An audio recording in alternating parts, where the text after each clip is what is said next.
Thank you for the opportunity to share some insights with you, and it's really impressive from this side looking out over the room, being the last person to speak at a conference. Usually this room would be maybe a third of the people left, so it looks pretty much full. So well done on sticking it out right to the end. You should have a handout. Every one of you should have a sheet of paper that was at the end of your aisles. So make sure you get one of these handouts. We'll be using this today. Here's another one if anybody needs one. I believe there should be plenty for everybody, so they should be going around. All right, so you're in class. I spend a lot of my time teaching. I work at a university in California. I'm from Canada originally. I've been in California the last 20 years. And so I'm designing this like a class. And I'm also thinking I might only have one opportunity to share with you. So don't worry about trying to write too many things down. I'll be sharing lots of information. You'll have access to the slides. And we'll have some pauses. So it's like a meal. You don't just shovel food in your mouth for an hour and a half, right? You take some food, have a few minutes, you stop, you chew. So we'll have some pauses throughout where you can talk, can share, and then we'll come back for some more food. All right, so that's the plan. So this is my childhood. I grew up in northern Canada and then Ottawa, Canada, and I've met a few people here from Canada. And this is actually a picture of an outdoor rink in Ottawa, and I spent thousands of hours. My house, when I grew up in a small town, we had the backyard rink at our house, thanks to my dad. And then when I moved to Ottawa, I ended up spending all my free time here. And so I've always been curious about performance and sport, and hockey's always been my first love. And that took me through into college where I really started to get curious about the science of performance and coaching and what is good coaching and how you become a good coach. And so that took me through university. And I've worked at UCLA in California, and now I work at Fresno State, which is another university in California. And along the way, so it's been probably 25 years of research, teaching, studying, coaching, being around coaches. And what I'm going to share with you are some of those lessons that I've learned. And along the way, I've been asked to write different books. I also edit the International Sport Coaching Journal. So I get to read research and do research, but also apply it on a daily basis. And I just put this as a quick hit. The things I'm going to share with you are not hockey specific. I've been really blessed and fortunate to get to work with and observe coaches across every sport all around the world. These are just a few examples of some of the groups I've worked with or learned from in recent past. I work pretty heavily now with the U.S. Olympic Committee, all sports, and then also the Canadian Olympic Committee. I was just in Canada a few weeks ago with all sports. So I draw from all sports. And then it's also taken me into kind of back into hockey. I got away from hockey for a while, but I'm excited to be back in the hockey world a little bit more. And I also coach. Last year I got to coach one of the better teams in California, a Pee Wee team, 11 and 12-year-old. And so it's allowed me to, on any given day, talk to a national team coach, go and coach kids, teach a class on coaching, do research on coaching, read research on coaching. That's every day. And so from that, it's allowed me to really kind of step back, right? So I'm not a hockey guy, I'm not a soccer guy, I'm not a football guy. I'm a performance guy. I love performance. I love teaching. I love learning. I love coaching. And when you work not only across sports, but I'm also involved across disciplines. I've worked with military groups, the Navy, engineers, medicine. You can step back and you can see clearly the principles. Say, oh, in engineering you call it this. We call it something else in education. Same thing, right? So you start to see principles.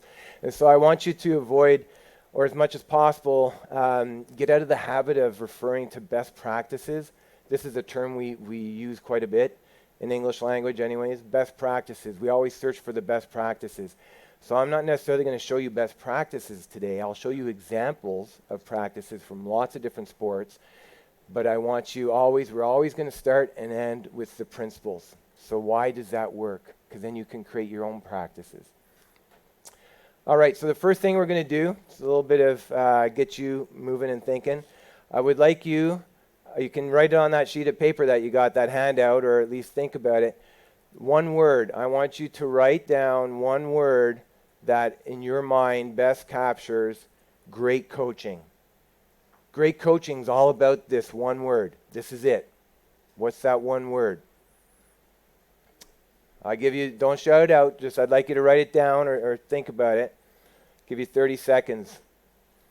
And then I'll share with you my word.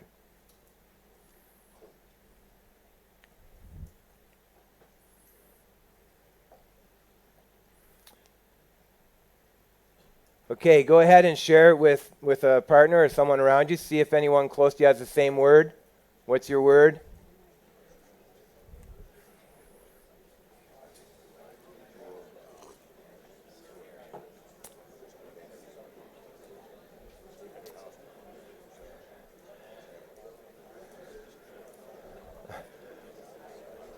Okay, come on back. So one word. This is important. And there's actually a little book called The One Word. And the person who wrote this book works with a lot of teams in the United States. And it's not a sport book or a coaching book. But when you pull across disciplines, you can see activities that you could use for sport. And what I like about this type of activity is it forces clarity. This is what we're all about. So this is an activity we actually do with teams at the beginning of a season, any age. Say, what's the one word that's going to define us this year as a team or as a club? And then everyone shares their word, and you come to consensus, or I've even done it where we take all the words from one team, and we make a new word out of those words. And we're the only people on the planet with that word. That's the only place you'll find that word. So it's a fun activity. And for me, at the moment, my word would be teacher.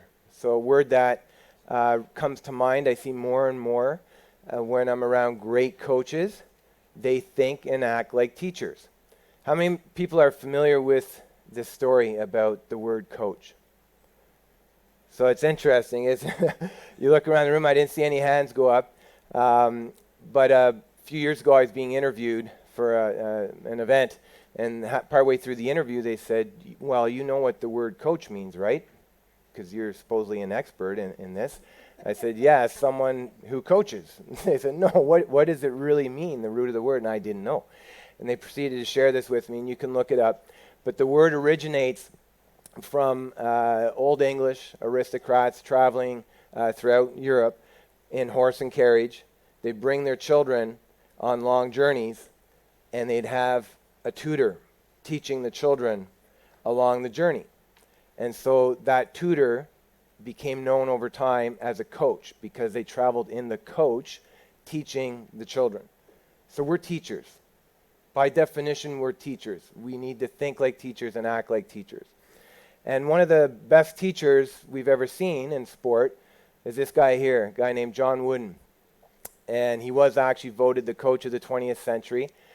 And he is widely regarded as one of the best coaches ever, any sport. And I had the great opportunity of getting to spend time with him when I worked at UCLA, and then for the next 10 years after that, through other groups, we stayed connected. And one of the reasons that we also share Coach Wooden as an example of what we know about best principles is that he left a legacy. So he won a lot. He won 10 championships in 12 years, but he also wrote about it. So he wrote lots of books about how he did it. So he's left a record for us. And I had a chance to ask him about it and spend a lot of time with him. And the very first study, when we think about coaching, if we want to look at the science of coaching, great coaching, the very first study done and published in English language anyhow, was a study on John Wooden.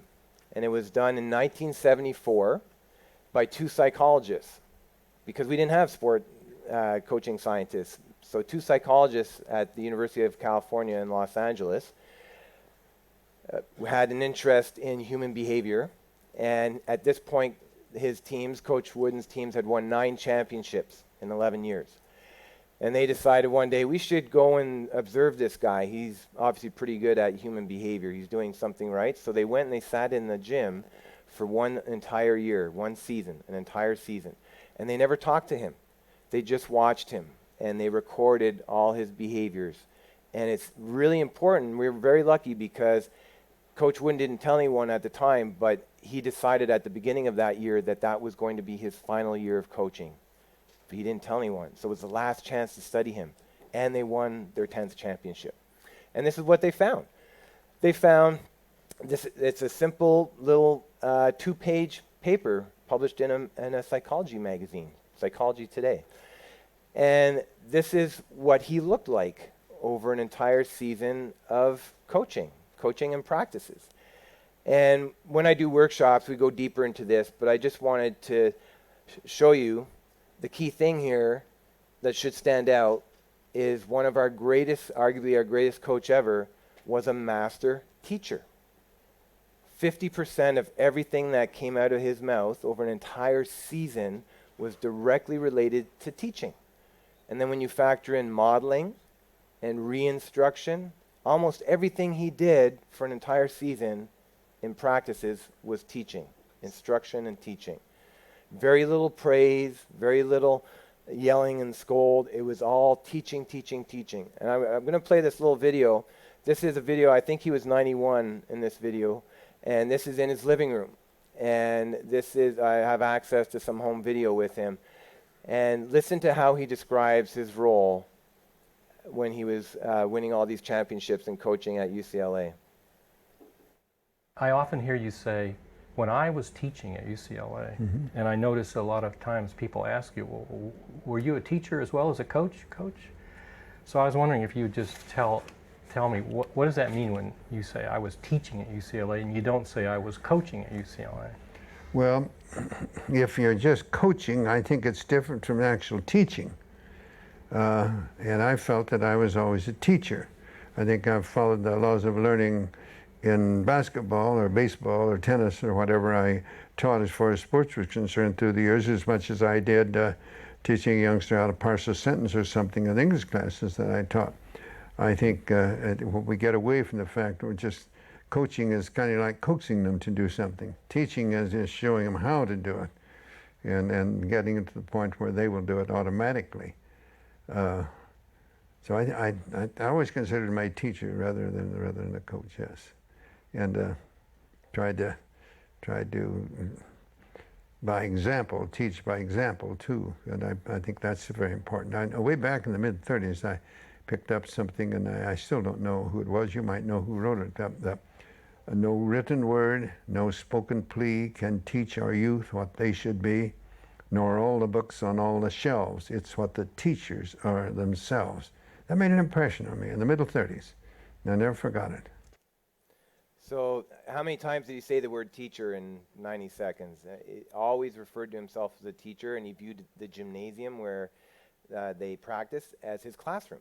So our rinks are our classrooms. We're teachers. We happen to teach ice hockey right now, right? So before he died, while he was still alive, a group of us who had played for him and worked with him and the person who did that very first study in 1974, we were talking about another way to capture some of the lessons from Coach Wooden before he died. He lived to 99, and you have this in front of you. You have this orange pyramid, and we decided to try and put in a picture what we know from Coach Wooden about great coaching. And it looks like this. It's called the Pyramid of Teaching Success in Sport. We're not going to go through all this right now, but just a quick exercise. Because while I was doing this project, which was an applied project with one of the best coaches of all time, on the other hand, I was involved in a research project with the top talent development expert in the world and trying to look specifically at the science of great coaching. So looking across talent development, human development, coaching, teaching. So we had a really hard science project and then a fun applied project going at the same time.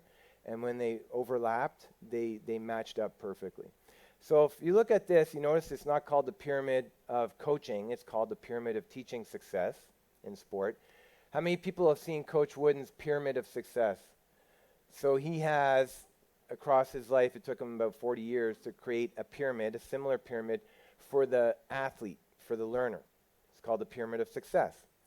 And it's the building blocks of greatness to become a great learner, a great athlete. And we thought it would be fun if we could take his pyramid and turn it over and put another pyramid for the coach. So one side's building blocks of greatness for an athlete, the other side's building blocks of greatness for a coach, and that's what you have in front of you. So if you look at that bottom row, what is that bottom row all about? So great coaching starts with what?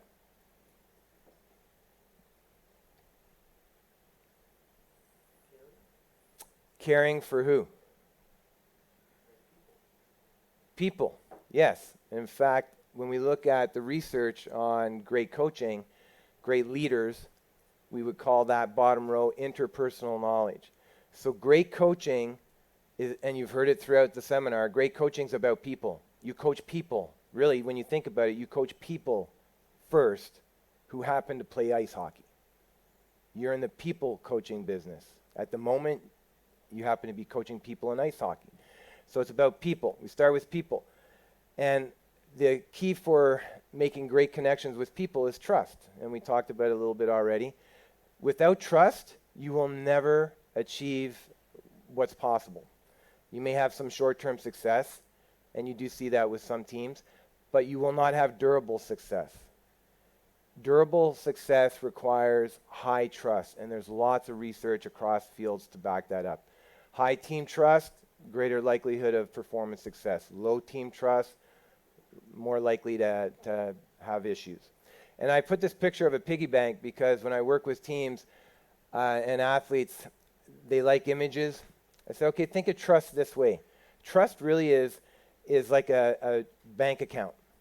Every interaction you have with someone, individually or as a team, is either a deposit into the bank account or a withdrawal. So our team has a trust bank account, and I've even seen some coaches put a jar on their desk or a piggy bank to help the athletes really grasp that. And then when they do something that's not consistent with our team, we make a withdrawal. When they do something that builds trust, we make a deposit. So the goal is to build up our account, right? If you look at that second row on your sheet, so first row is about caring for other people. What's the second row? Who's that all about? Yourself. So it starts with them. And then if I want to be a great coach, I also have to look in. Great, I would call this, we actually call it intrapersonal knowledge. And for me, a word that comes to mind here is pride. If you have pride in what you do, if you want to show love for the people you're working with, you do this. You go to events, you go to conferences, you read, you listen to podcasts, but you don't wait for people to mandate or require you to do that. So you're not necessarily here because someone said you have to be here to get a certification. That may be part of the reason, but you want to be here. Great coaches want to learn and get better. And one of Coach Wooden's favorite quotes, he had a lot of these little quotes, it's what you learn after you know it all that matters most. And so you can see when you interact with people who's open to learning and who thinks they know it all, right? And the best coaches are constantly learning, always, always learning. Okay, the middle of the pyramid, what's this about? The heart of it. The heart of great coaching is all about of what? Communication of what? Subject matter knowledge? Yeah, so now we get to hockey. Now we get to hockey. So it starts with people, pride in what I do, keep learning. Now it's hockey. We call that professional knowledge. And I'll tie this all together in a moment, and then we're going to move on. So know your people, know yourself, and then know your sport and how to teach it. And when I was asked to write this book a few years ago, I wanted to make sure I had a chapter on teaching and learning principles. Because if what we do is all about learning and teaching, we need to understand how learning works. So I reviewed as much research as I could, and I came up with 4 principles that are really critical for designing good learning environments. So when you're trying to teach someone ice hockey, you need to keep these things in mind. What they already know or think they know or can do has a huge impact on what you're trying to teach them. So before you teach them a tactic or a technique, maybe ask them to show you. Or ask them, have you ever seen that? Do you know what that is? Can you show me? Because then I know where to start teaching. It's not about a drill. It's about meeting them where they are and adding on to what they already know. Otherwise, they get bored or it's too far advanced. They get anxious. So you have to understand where to start teaching. Motivation. Don't assume they're going to do what you ask them to do just because you're the coach. What's their motivation to do what you're asking them to do? Is there a consequence? Is there a reward? Is there a punishment? Is it a game where it's fun? Motivation's critical. I need to understand the pieces. So before they can execute a certain play, there's a lot of pieces that they have to be able to do first. It's like doing a puzzle. There's lots of pieces for that puzzle. I need to understand all the pieces before I start teaching. I do an activity where we try to teach people how to juggle sometimes. And I watch people, coaches, say, okay, teach someone how to juggle. And right away they give them 3 balls and they're having them, or even 2 balls. No one starts with the first step. What's the first step in teaching, first piece in teaching someone how to juggle? What would you guess? I would now, say, show me so I know where to start. How to hold the ball. 1 ball. Am I holding it up here? Am I holding it down here, out here? So I need to understand the pieces before I start trying to teach the whole thing. And then the last one, and we'll do an activity on this later, is the practice that I design needs to be consistent with what we refer to as deliberate practice, and I need to be very thoughtful about the feedback that I want to give my athletes. Show of hands, how many people, when you design a training session or a practice, on your practice plan, write down feedback, what you're going to say to them when they make mistakes? So I've got my drills and the time. I should be thinking about what I'm going to say. What words am I going to use when they make a mistake? The common mistakes. When they lean too much to one side, what am I going to say? So I'm not just trying to make it up on the spot. I'm very deliberate about the feedback that I want to give them. Okay, deliberate practice and specific feedback. All right, we get to the top of this. You notice teacher at the apex, and courage is in there because many times coaches know what they need to do, but they don't have the courage to do it. So courage is critical, being decisive, right, as a great coach. But teach what? What's the goal here? The goal, if we're doing this well, is we're building athletes in 4 different ways. We call these the 4 C's, and this is from youth development literature and talent development literature. What are the 4 C's? These are our targets. This is what we should be trying to hit as a coach. We give our athletes targets. What are our targets as coaches? The 4 C's are competence, confidence, connection, and character. This is how, if I'm hitting these targets, I'm scoring. I'm scoring as a coach. Better players, that's the competence, better hockey player, right? The confidence is resilience. Do they come back after a bad practice, a bad week of games? What's their attitude like, right? The connection is better teammate. And the character is respect the game, integrity. So if we're doing these 4 things, we're winning as a coach.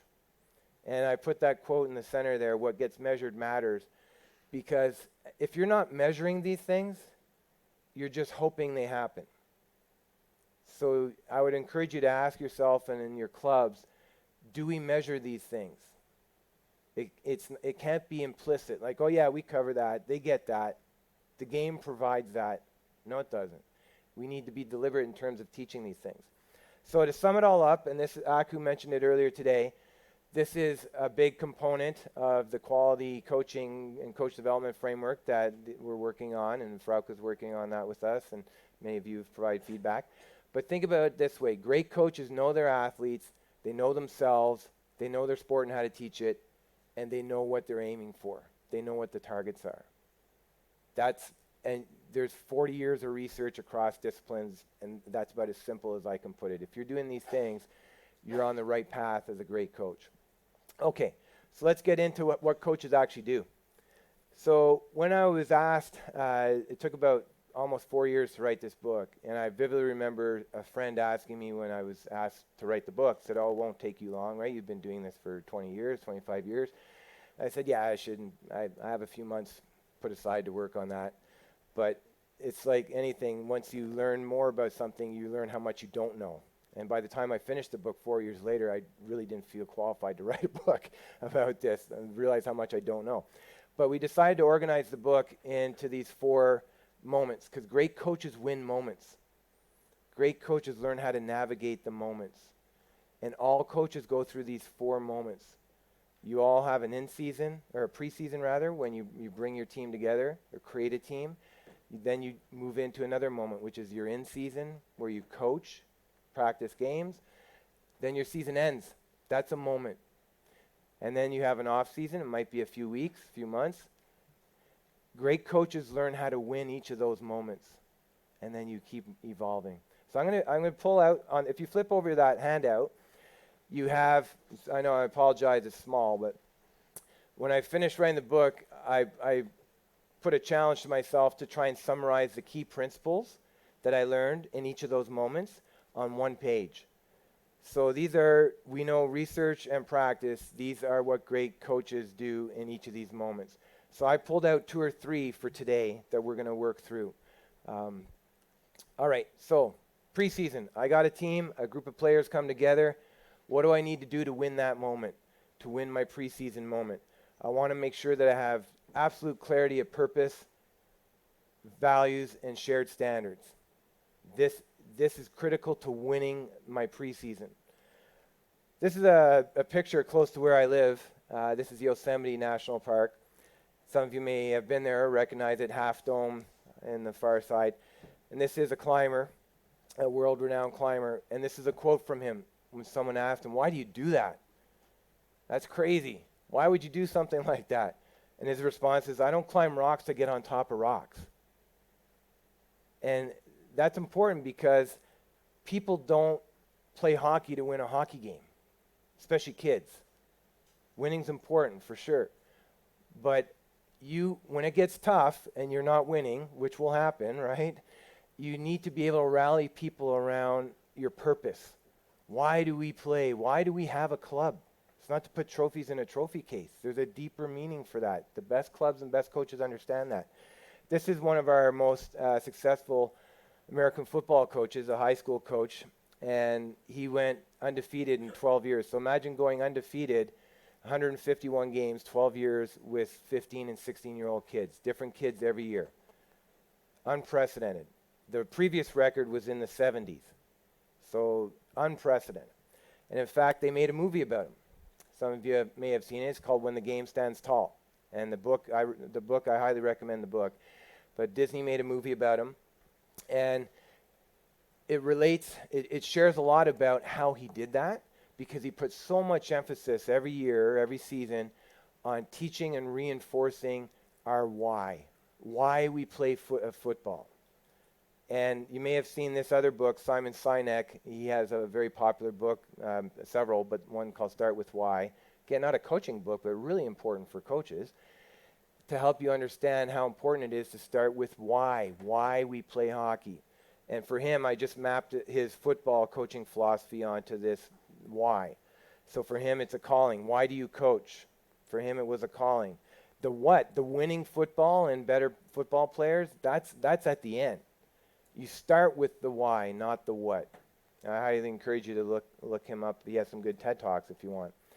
So once we have a clear sense of our purpose, we need to enact that in our everyday values and standards. And one world champion athlete shared this with me when we were talking about it. He said, "Wait, it's basically, this is how I would describe it. It's how we act around here. It's what matters to us and how we act around here. So if I spent time with you, I should see that." One of my favorite examples of that in action was one of the world's best teams of all time. the New Zealand All Blacks rugby team. And I've been in New Zealand several times and had a chance to work with them and be around them. And this is the current head coach, Steve Hansen. How many people have seen that book, Legacy? So, great book, fun book. Wasn't written by the All Blacks. It was written by a reporter. And so you never really know how accurate those things are. And I happened to be in New Zealand about 6 months after it came out. And I asked Coach Hansen, I said, how accurate is that book? Because I noticed you're not, cited in there. You're not an author and no one from the All Blacks. And he said, well, funny story. We have media with us all the time, and we didn't know they were going to write a book. We just had media people coming and going, and next thing we know, there's a book about everything we do. And he said at first we were, you could imagine, a little disappointed, but part of our values is constant evolution, and we've moved on from a lot of that. And anyways, you can't copy what we do. Principles, not practices. So go ahead, it's all open. Come watch us. Because it's not about the practice, it's the principle. You have to understand the principle of what we're doing. And so their core values, there's been some good research on them, actually, and these are 3 of their core values that guide, these are their standards. This connects back to their why we play rugby in their case. Number 1, humility. You have to be vulnerable. Everyone has to be vulnerable. Always learning, right? And I like this one, no rules. They don't have rules. They don't have fines. So we're not in the babysitting business. But we have lots of standards and expectations. And you'll see that. And we hold each other accountable. And then the last one, trust. We talked about trust. You hear that come up over and over and over again. And they have a saying, in the belly, not the back. If you have something to say to me, give it to me face to face, not in my back. In the belly, not the back. So they have a lot of these statements and mantras that reinforce their values and their standards. Another one of my favorite examples of that is Mike Krzyzewski, who was our U.S. men's national basketball team. And here he's with LeBron James. And this is one of my favorite books because it's not a biography. It's not a how to coach. It's a book of moments. So USA Basketball, the dream team, they had a crisis moment. Fire the coach. It's always the coach's fault. Fire the coach. Hired this guy, Coach K. And then in this book, he shares how he navigated all those moments. First press conference, first team camp, first trip to Europe, first World Championships, first Olympics. So he walks you through how he navigated all these little moments. But it all started with standards. And before the first team meeting, he met individually with LeBron James, Kobe Bryant, and Jason Kidd, 3 leaders on the team. And all they talked about was, why do we play basketball? Why does this matter? What are our standards going to be? And they actually, in the book, he lists, I have about 30 of them, 30 or 35, their core values and how they're defined. And in this picture in the bottom right for you, that's a laminated copy of all the values and standards signed by all the players that sits on his desk at Duke University. And so again, it's not the practice. It's not, oh, there's the values and standards. Let's go use that. I would share that maybe with some of your players or people you work with, but we need to write our own. What does that look like for us? And even each season, because you have different players each season. So maybe there's some core values that don't change, but there's definitely going to be some that do change and evolve. And I'm going to show you a little clip here because it really got me thinking. People like to talk about team culture a lot. And there's a new book coming out actually in a few weeks on team culture and the Golden State Warriors basketball team. And people talk about buy-in. Got to get the players to buy in. How do we get them to buy in? I said, you're missing the point. You don't sell your purpose. You don't sell your values. It's the best clubs, the best organizations that I've seen and been around. You spread your values. You infect people with your values and your standard and your purpose. It's no different than how a virus spreads. And so what you're trying to do with a team is create an epidemic. So I need strong carriers of the virus. I need to be a strong carrier of the virus. And I need other players on the team to be strong carriers of the virus. So when you walk into our club, you catch our values. It's not a sales job. If I want you to get the flu, I don't try and convince you should get the flu. It's really good for you. You get to skip work. I'm going to sneeze on you. Right? And I'm going to sneeze on the door handles, and I'm going to sneeze on your pens and your phone. So you create contagious environments. I'm going to show you an example with the All Blacks, what that looks like.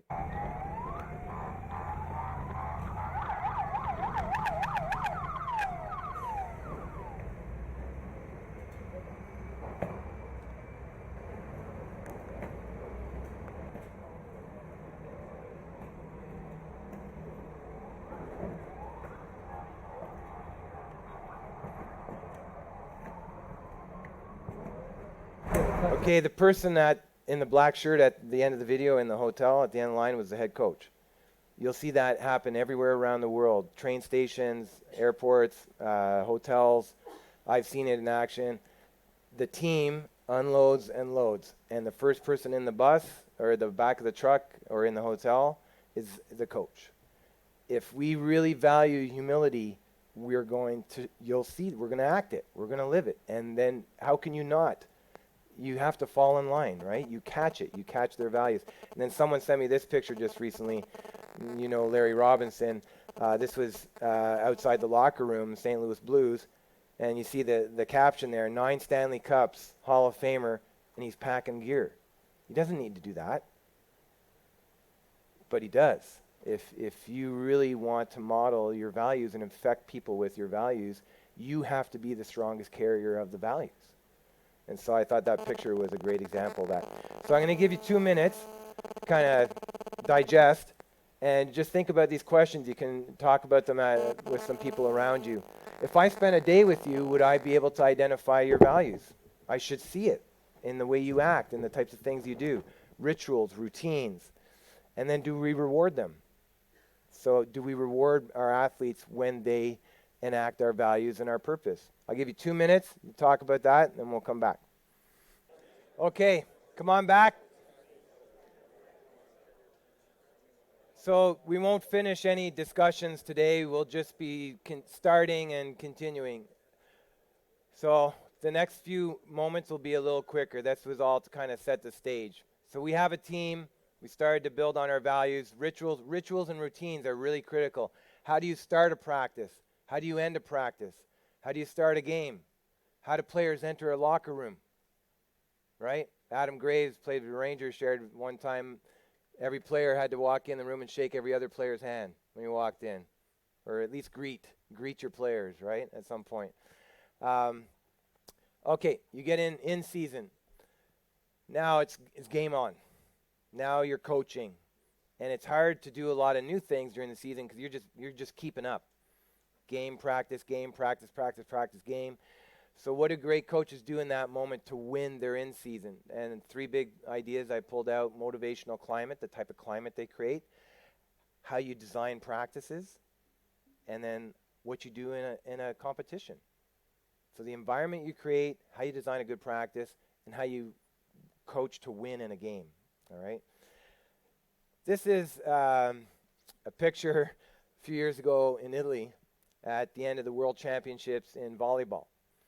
And the guy with his arms up was voted the best volleyball player of all time. His name's Karch Karai. And he is now our women's national team coach, the United States women's national team coach. Up until this point, there were 17, it's every 2 years, 17 world championships. The United States had never won one in women. Always very good, one of the best teams in the world, never won. He takes over as head coach, his 2 years, first world championship, they win. They did something no other coach, no other team had been able to do. His first try, they do it. Just by chance, about 10 days after that picture, he was sitting in a room. I was in a room with him teaching a class, a coaching class for our national team coaches. And of course, the conversation turned to, how did you do it? What happened? And he shared, well, this is a group of our national team coaches across different sports. And he was in this coaching program. And he shared, here's what I did. I read this book called Mindset. How many people have read that book? Another one for your bookshelf. Mindset, not a coaching book. You're not going to find it in the hockey section, but it's a great book for coaches. If you work with people, it's a great book. And it's written by a psychologist at Stanford University who did most of her research with kids. But it was very profound in what she discovered. And she discovered the way you give feedback to people and the type of environment, motivational climate you create has lifelong impact on the way you view challenges, on how you learn, on how you bounce back from failure. And she separated people into two categories, people with a growth mindset versus people with a fixed mindset. And he said, I read this book and it really resonated with me, and I changed the way we train. And this is his coaching philosophy. He wrote it on a piece of paper. I just highlighted the top part. And you can see his coaching philosophy. He says, job one, growth mindset. And then a couple lines down it says, mistakes, ... ugly. And above it is a question, Foster and Jim. So he was starting to think, how can I create an environment in our gymnasium, that nurtures and promotes a growth mindset? Because we need to keep getting better. And so what he ended up doing, this is just a quick, you could look this up, there's lots of examples online, but this is just one I pulled out. Difference between a growth and a fixed mindset. Basically a growth, and there's lots of research behind this. This is kind of the front of the store. You wouldn't need to go much deeper, but with a growth mindset, people view failure as a natural part of getting better. Okay, we lost today versus I'm a loser, right? So one of her favorite statements says, becoming is better than being. You never are something. And that's really important for kids because they internalize everything. You're smart, you're fast, you're strong, and that's a fixed mindset. Then they get drilled into their head, I am something. The moment they're not that, because a bigger kid comes along or a harder test comes up, the only option is, well, I'm not that. So you never tell a kid they are fast, smart, strong, good. Say, what you did today was good because of the training you did, because of the effort you put into it. So you're always becoming something. You never are. And a great story related to that, I remember hearing an award-winning, a Pulitzer Prize-winning novelist, and he's in his 80s. And he's being interviewed, and someone said, one of the best writers of all time. So what was all this literature that you've written, what was the best one? And without skipping a beat, he said, my next one. I'm always becoming. You never are, right? So I said, I really need, another way to kind of think about this is my son actually playing hockey back in California. And notice the angling, Don, in the coverage? Yeah, he's sent him to the boards. Yeah. So with a fixed mindset, the focus is on proving your ability. So you see a lot of athletes, especially at a young age, because we put so much emphasis on recruiting and talent identification. So kids are drilled from a very young age to prove what they can do. And that creates a fixed mindset. So they're not going to be willing to take a lot of risks and chances later on in life, are they? Because their whole life they've been taught fixed mindset, prove what you can do and what you are. What we want to do is get our athletes at all levels to focus on the other side of that, the growth mindset, which is a focus on improving your ability. So it's always about becoming. And think about what we do. We golf. A lot of you probably golf. I golf a little bit. You get a bucket of balls. You go to a driving range. You have 100 balls. You probably hit 80 of those with your favorite club. Oh, I love my 5-wood. It's beautiful, right? Feels good. I'm already good at that. So I'm not getting any better. I'm just proving what I can already do. The better athletes will pick their worst club and hit 80 balls with that one, trying to improve. And so this is a quote from the volleyball coach, and this is a picture from the team. Said, you used to get punished for making mistakes. You're going to get punished if you don't make mistakes. We're changing the mindset here. And that's where that term mistakes ... ugly from his philosophy came from. So his practices look ugly. And he said, Wade, if you would have come before we were world champions, when I took over the team, you'd see and watch a practice, you'd see what you expect to see. World-class athletes looking like world-class athletes. Nobody's getting better. They're all proving what they can do. I had to change the mindset. So if you come into the gym now, you're going to see world championship, best team on the planet, and you're going to walk out of the gym saying, wow, that's the best team on the world? They look awful. Yeah, because we're getting better. We're practicing stuff we're not good at. That's how we operate now. So with that type of environment, then let's design a practice. So what's a good practice look like? We're a little bit restrained in terms of ice time, right? But we could do as much time as we want off ice and gymnasium training and things like that. So what's a good practice look like? Well, Japan has a secret. This is with 12-year-olds, 10-hour practices.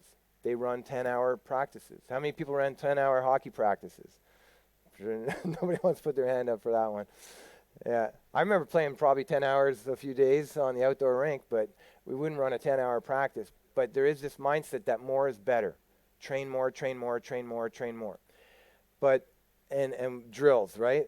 We're notorious, all coaches. This is actually a book a junior hockey coach shared with me in Canada. He said, oh yeah, we got 600 drills. Every coach gets a binder. Great. But that's not a great practice. That's a bunch of drills. And we need that. But what do I do with these drills? How do I design a good practice? Bless you. And it came up a bit earlier, but there's research. This is one of the best high school baseball, American baseball coaches in the United States. And I happen to work at a school with him. And I asked him one time, said, hey, 40 years of coaching, could you go and reflect on what makes a great practice? And he said, yeah, I need some time. I'm going to come back to you on that. And he listed forth, said, if you have a great practice, if everything in your practice, every drill has purpose, you have variety in your practice, there's competition against each other, against themselves, and game speed. If you have those four things, I've been doing this a long time. I got a lot of guys I've put into Major League Baseball and won a lot of championships. If you're doing these four things, you're going to have a good practice. And guess what? All the research on teaching and learning and classroom design and practice design backs that up. That's exactly what it is. So I just saved you 10 years of reading. It's right there, 4 key things. But we also want to think about not just training, because people get bored and it's hard. We also have to make sure, and all levels, NHL level, pro level, we want to make sure we balance the hard stuff, the deliberate practice, the training ugly, with play. And oftentimes people will think, well, play's for when they're not with me. They can play outside of practice. A lot of our kids don't get a chance to play anymore. So we should have some play in our practice, whether it's the way we warm up at the start of practice or throughout the practice. There needs to be a balance between the hard training, the ugly stuff, and the play, because the play is intrinsically motivating. It's fun. That's why they come to the rink. They don't come to the rink asking to train. They want to play, so we need to acknowledge that. Deliberate practice, I'll show you a little video of this in action. All the research, this guy Anders Ericsson did the research on deliberate practice. You may have heard 10,000 hours and 10 years to become an expert, which is not true, and he never said that, but the media said that. But the research is good on what a good practice looks like. So hard practice, lots of concentration, and the mental images part is show my athletes what it will eventually look like, because we learn through imagery. Show me pictures as much as possible. Think about doing a puzzle. If I gave you a puzzle box and then took the picture away, take the cover of the box and throw it in the corner and say, go ahead, make the puzzle. You put the puzzle on the table with the picture, so you always are looking at the picture. We should do the same thing with our athletes. They need to see what it eventually will look like. Lots of effort, well-defined goals, often not perceived as enjoyable. That's the training ugly stuff. We're going to train stuff you're not good at, so it's probably not going to be all that much fun at times. And then long-term, we need to think about long-term improvement. So when I'm designing a practice, I need parts of my practice to look like this. But if I only do that, I'm going to lose a lot of athletes, because that's really hard physically, mentally, maybe not fun sometimes. But I need that to get better. So I'm going to show you an example of that, and this is a really important quote. You want their performance to become automatic, not the training. And I think it's the reason why these guys here, Federer and Nadal, for example, you see players who continue to get better throughout their careers in their 30s and 40s. And you see it with hockey players too, who keep getting better and staying high level. Their training is always hard. It's always, And we have this mindset, I see it with kids all the time and junior athletes. They think when they get to a certain level, the training will get easier. Like, yeah, finally I got it. So no, it will never get easier if you want to be great. It will always be hard because you're always stretching. So I'm going to show you this little clip from one of the world's best athletes. And think about these concepts in terms of deliberate practice.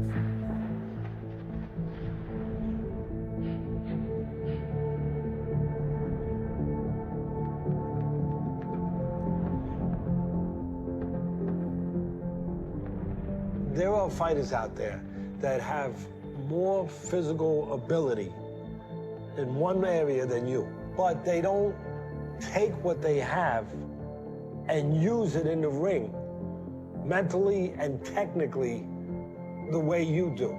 Is that what makes you the best?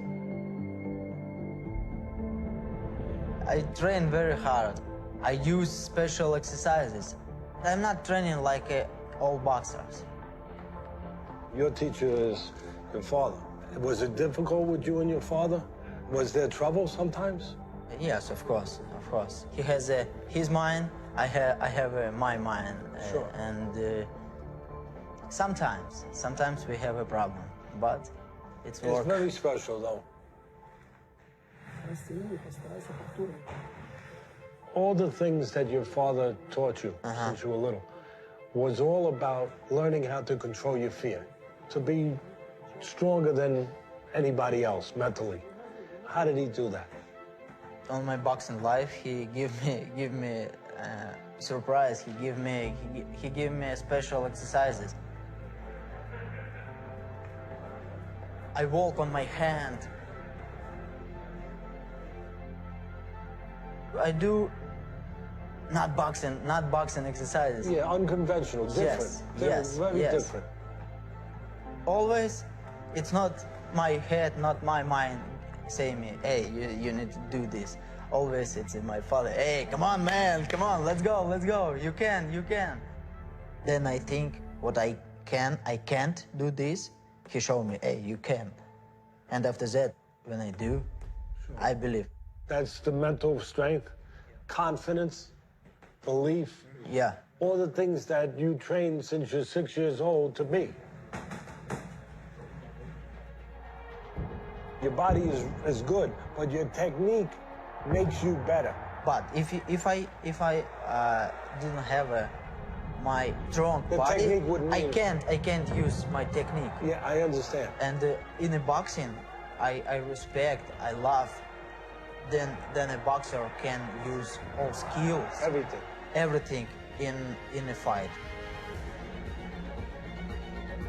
Be the best athlete. If you be the best pound for pound, first you need to be strong physically. After that, you can train your mind, your head. You can train how you control your move, how you control your opponent. Always I prepare my body to hard work, always. It's foundation for my skill.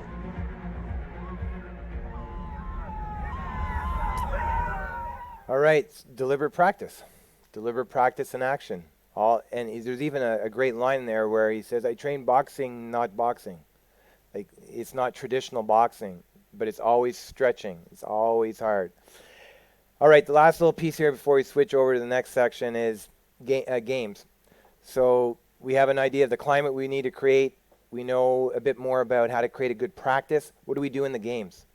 What do great coaches do in games? This is Red Gendron, one of our great college coaches. Quote from him saying, it wasn't that I wasn't paying attention when I was a young coach. I just didn't know what to look at. And great coaches are really good at noticing things that matter in competitions. And noticing is a learned skill. So if we can get better at our noticing skills, we get better as a coach in games. And in fact, research backs it up. The best coaches, when you look at what they do in games, there was a neat study on elite coaches, showed that the best, most successful, and most experienced coaches coached 50% less than the less experienced and less successful coaches in games. So they're the ones looking. observing, taking notes. They're not always, we call them puppet masters, yelling and screaming, running up and down the bench. Best coaches notice, they look, they observe, they notice things that matter. But that's a learned skill, so we're going to try something here. I'm going to show you a picture, and put your hand up when you see the thing, when you notice the thing that shouldn't be in the picture. This is what you do every day as a coach. You're looking, you're trying to notice stuff. Put your hand up when you notice what shouldn't be in the picture. Marco can't play. There's something that should not be in that picture. Right? As a coach, you're scanning the game. You're trying to look for things that stand out. All right? Okay, we got a head down here in the corner. Anything else stand out? Anything else that you notice quickly? The dark bean. Show of hands, how many people notice the dark bean? Okay, this is a great little experiment. Most of you put your hands up, because if you don't prepare to notice, your brain will do it for you. Okay, your brain is wired to notice two things immediately: contrast and motion. Nothing's moving here, but there is contrast. There's a black bean. So your brain's going to go there right away.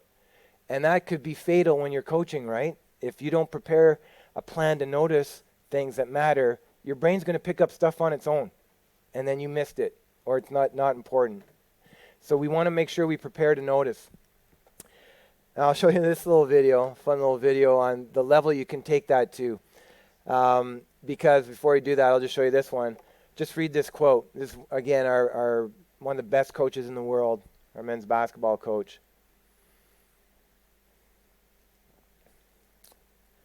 40 years of coaching. Always making notes before the game on things to notice. And it's not game plan, it's not strategy, it's not lineups. That's all in there, but it's look for the face in the bottom of the screen. Things to pay attention to that will impact our performance. And when you want to get really good, you can see this example here of a world-class athlete getting really good at noticing things that matter. Tennis is about problem solving. It's really what it is. And you can't problem solve unless you have the ability or the empathy to perceive all that's around you. The more you understand what the problem is through other people's lens, the more you can solve for people in life and in business. Boris Becker, for an example, who beat me the first 3 times we played because his serve was something the game had never seen before. Well, I watched tape after tape of him and stood across the net from him 3 different times, and I started to realize he had this weird tick with his tongue. I'm not kidding. He would go into his rocking motion, his same routine, and just as he was about to toss the ball, he would stick his tongue out, and it would either be right in the middle of his lip or it would be to the left corner of his lip. So if he's serving in the deuce court and he put his tongue in the middle of his lip, he was either serving up the middle or to the body. But if you put it to the side, he was going to serve out wide. The hardest part wasn't returning his serve. The hardest part was not letting him know that I knew this. So I had to resist the temptation of reading his serve for the majority of the match and choose the moments when I was going to use that information on a given point to execute a shot that would allow me to break the match open. That was the difficulty with Boris. I didn't have a problem breaking his serve. I had a problem hiding the fact that I could break his serve at will because I just didn't want him to keep that tongue in his mouth. I wanted it to keep coming out.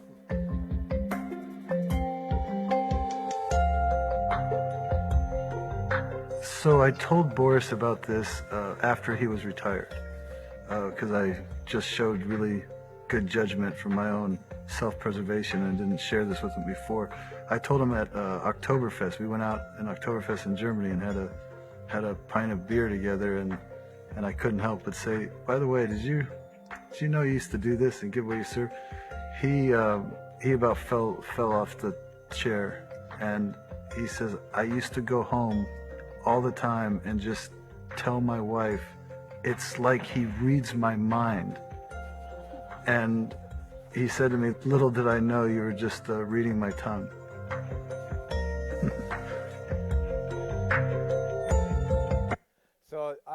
this really became evident to me. I've working with fighter pilots and high-level people, and how much time and how deliberate they are before they go to perform, right? So we do a lot of debriefs and reflections, but the great coaches spend some time, doesn't have to be a lot, but some time before they go out to a competition, before a game, making some noticing notes. Pay attention to the tongue. Look for the face, whatever it might be, some things that are critical to our performance.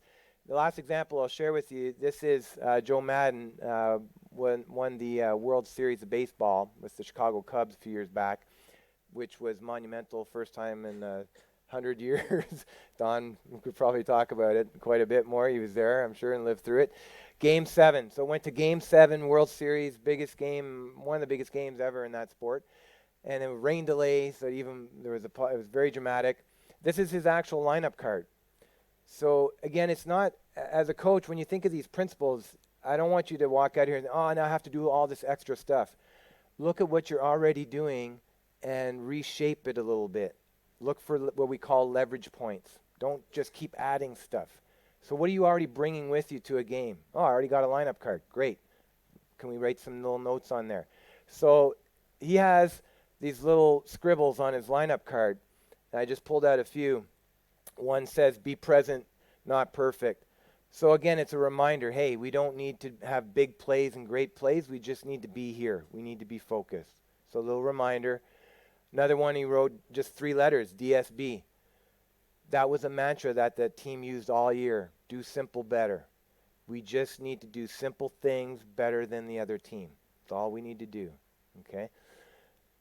Why would he do this? He just has a string of letters for all deceased family members or friends. Why would you write that on your Game 7 World Series lineup card as a coach? Any thoughts? Could be play for them. Something else? Biggest game in the history of that city and one of the biggest ever in that sport. Nobody's dying out here on the baseball field today. At the end of the day, it's a game. Don't forget that. Go have fun. Go play. Okay? So again, your brain, especially when you get emotional, your brain's going to default to certain things, and you're going to miss important things for performance. And then you can read the last one on your own. Another string of letters. Why would he write that? Every one of you played hockey, I'm pretty sure, if we took a poll. Most coaches are former athletes at some level in their sport. You're fans of the sport. But when you're coaching a game, you cannot be a fan because you're going to miss stuff.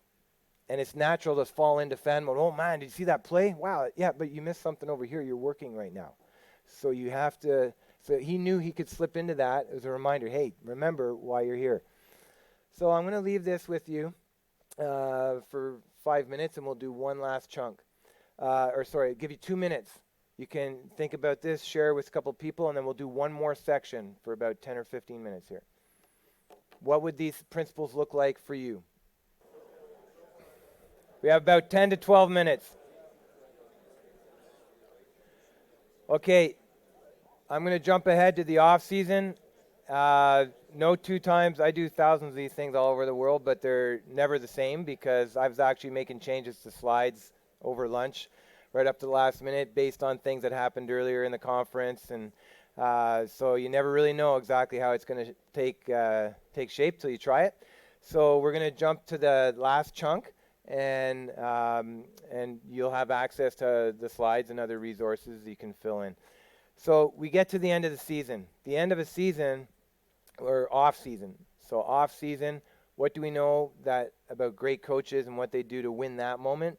They really invest heavily in themselves, both in terms of their wellness and their professional development, their ongoing learning. I mean, these are things we should be doing all the time, but it's very hard to do these things well up until this point. Off-season is a chance to basically plug in your phone, right? Really get that battery back up to 100%. How many coaches relate to this picture? Ever feel like that as a coach? Oh, yes. I've had world champion national team coaches. They see I don't say anything. I just put the picture up, and I've had people cry. Say, yeah, that's my life. And great coaches, the thing with coaching you're constantly surrounded by people. You're around people all the time, but you're alone because you're supposed to be the one with the answers. You're the one who's supposed to have all the responsibility and take the lead and take charge. So coaching is draining emotionally, physically, psychologically. And you see what happened to Mourinho. This was an appropriate picture before he ended up moving on. But there's actually some good research on coach burnout and stress. And interestingly, coaching as a profession is not any more stressful than any other profession when you look at the research. Coaches don't burn out at a higher rate, but we do. You're in the public, so when it happens, it seems like, yeah, this is really common, but you definitely get exhausted. Coaches have high levels of exhaustion. So you're working with people. They don't always do what you ask them to do. You design a great practice plan and a game strategy, and they don't do it. That's frustrating. That's emotionally taxing. So what we know about what great coaches do, and this is where I've spent a lot of my time in the last probably 5 years, is working with sport organizations, our Olympic committee, different groups, all levels, high schools, to help build coaching networks, learning and support networks. So honestly, for me, it's less about what you learn in a session and more the fact that you're connecting to other coaches. You can learn on your own, you can Google stuff, you can read stuff, you can phone each other, but you need to be connected. You need to have a learning network and a support network. So we spend a lot of time trying to build those networks. And I'm going to share this little, maybe 60 seconds, again from our basketball coach. Listen to what 40 years of coaching's won everything at all levels. Listen to his response to what the key is to great coaching. So as you've been coaching over the years, what would you say are the most important lessons of leadership that you've learned? The very first thing is that, in order to get better, you change limits. And when you change limits, you're going to look bad and you're going to fail. And at West Point, I learned that failure was never a destination. In other words, when you are knocked back, figure out why and then change. The other thing is that you're not going to get there alone. Be on a team. Surround yourself with good people and learn how to listen. You're not going to learn with you just talking. And when you do talk, converse. Don't make excuses. Figure out the solution, and you don't have to figure it out yourself. And to me, that's what we've tried to build our program on for the 42 years now that I've been a coach. You cannot do it alone. And we're very strong. Most of you are, you're former athletes. We're strong by nature. I can do it. Leave me alone. I got it.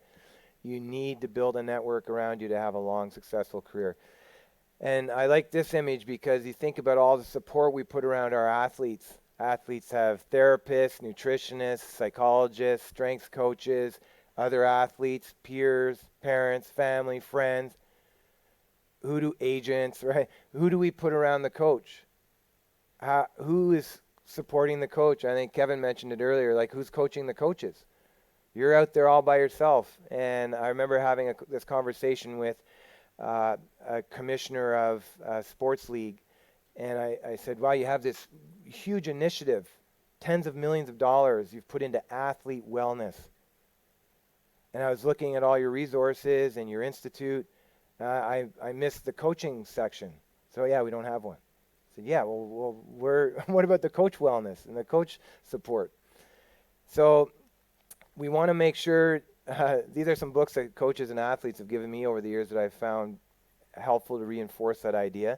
These are chargers, in a sense, for you as a coach. And I've used them with athletes as well. But these types of short books, they're fun to read. They recharge you, they re-energize you, and they show you what it could be like and the type of person. You want to be a charger for someone else, right? So it's not just about building the network to feed you. Who are you feeding, right, as a coach? And this one, Daring Greatly, I just gave it to a coach last week. It's about self-compassion in a sense. We also know from research with great coaches that they're their worst critic. They're very highly critical of themselves. And so you really also, in addition to building a network around you, you need to be a little nicer to yourself a little bit. So it's a good reminder of that. There's a lot of research to support it. And what I'm starting to notice more and more with college and professional sport organizations around the world is they understand that, and they're building the network for the coach in the team. So it's not just in the off season where we'll send you on a retreat, you go watch some other coaches and learn from them. And I saw a partnership program that was put up today. That's great. But that's sporadic. That's not immediate. So this is one of my favorite examples of what I'm starting to see more and more about bringing the network to the coach. This is one of the world's best teams right now, the Golden State Warriors, professional basketball team. They're on their way to maybe another championship right now. And you'll always watch a game, you'll always see this picture. You will always see the head coach. This guy here is named Steve Kerr. And right beside him, you'll see this guy. His name's Ron Adams. You will always see that picture. And why is that important? Steve Kerr won many championships, but was never a head coach. So his first head coaching position was with the Golden State Warriors. The organization understood that even though he's been really successful and won championships, he's never done it as a head coach. We need to put someone in the organization to help coach him. And we're going to hire him, and he's going to sit right beside Steve every game. And his name's Ron Adams. And he's made a career as a coach's coach. The Boston Celtics hired him when they hired their young new coach, a guy named Brad Stevens. Chicago Bulls hired him to sit beside their head coach, a guy named Mike Thibodeau. The Warriors hired him, and it just by chance he happened to coach at the university where I work now, many, many years ago. And the New York Times did a little story about him recently, and you can read this. So people are catching on, say, hey, what's that old guy doing out there? He's a great coach in his own right, but he's really there to coach the coach.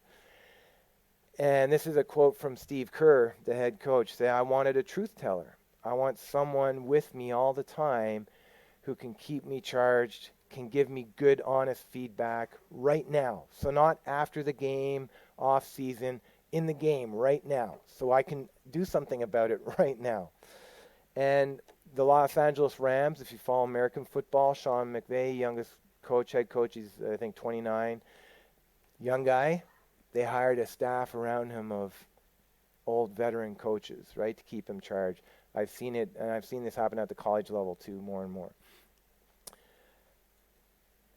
All right, so we'll finish right here. On that sheet of paper that you have, and we won't do it now, but I encourage you to do this, you have a list of the coaching principles, the main ones by moments, preseason, in-season, end-of-season, off-season. And I would encourage you to reflect on that. And when we have workshops and more time, what I get coaches to do is you go down the list and you put a check mark beside any of the principles that you feel are strengths of yours. So, things you feel good about. And you put an X beside principles that either you don't know what they are or you realize I need to get better at that. And then before we leave the room, the challenge is to go and meet one or two other people, coaches in the room, who have a check mark beside one of your X's. Because the wisdom is in the room.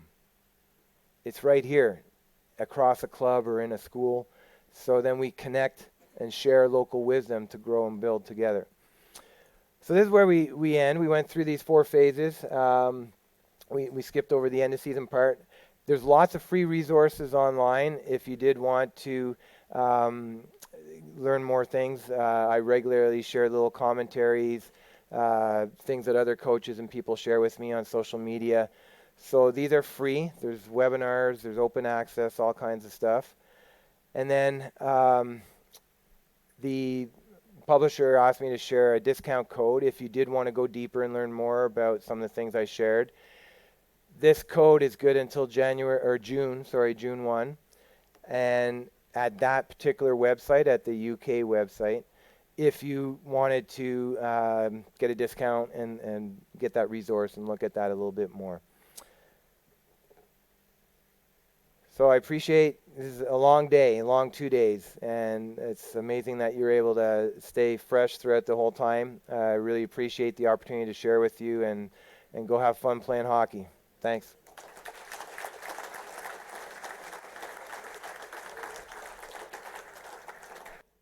Ask Wade. So if not, so just I know Wade is having this helicopter perspective, and I know your background. You work with many different sports, many cultures. From your experience, when you look at those requirements in coaching, interpersonal, intrapersonal, professional knowledge, how do you see hockey basically now compared to perhaps other sports? Where would you see that we have also perhaps bigger room for improvement, let's say it like that? So of course every culture, every coach is unique, but from your personal experience. I think hockey's world class because I coach too, and I've been around the game most of my life. I think hockey's world class with the professional knowledge, the center block of that pyramid that you have. There is no shortage of drills and videos and plays and workbooks. We know hockey and we share hockey and we got hockey down. It's the bottom part. The bottom two parts are actually everything else. It's not specific to hockey, but I do see this in hockey in terms of really making an effort to remind yourself I'm coaching people who happen to play hockey, so the connection and trust critical. And then also making time for myself to get better, which you're doing here, but it's got to be regular. And then the top of that was the 4 C's, competence, confidence, connection, and character. Do you measure those things? So, you know, you think about it, what do we share with our club? What's in the media? How many people give a report card to the kids they coach? If you have kids or you went to school, you got a report card. That's around the world. You get report cards. Here's how you're doing in math, science, English, arts. No report card in hockey. Why not? So what do parents look at? The only metric we give them is score, league standing, points, goals. That's it. So why wouldn't they? Why would we be surprised that's all that they focus on? That's all we give them. Make a little 4 C's report card. Here's how your kid's doing on competence, confidence, connection, and character. Could easily do it. Thanks for that. Once more, big hand to Wade.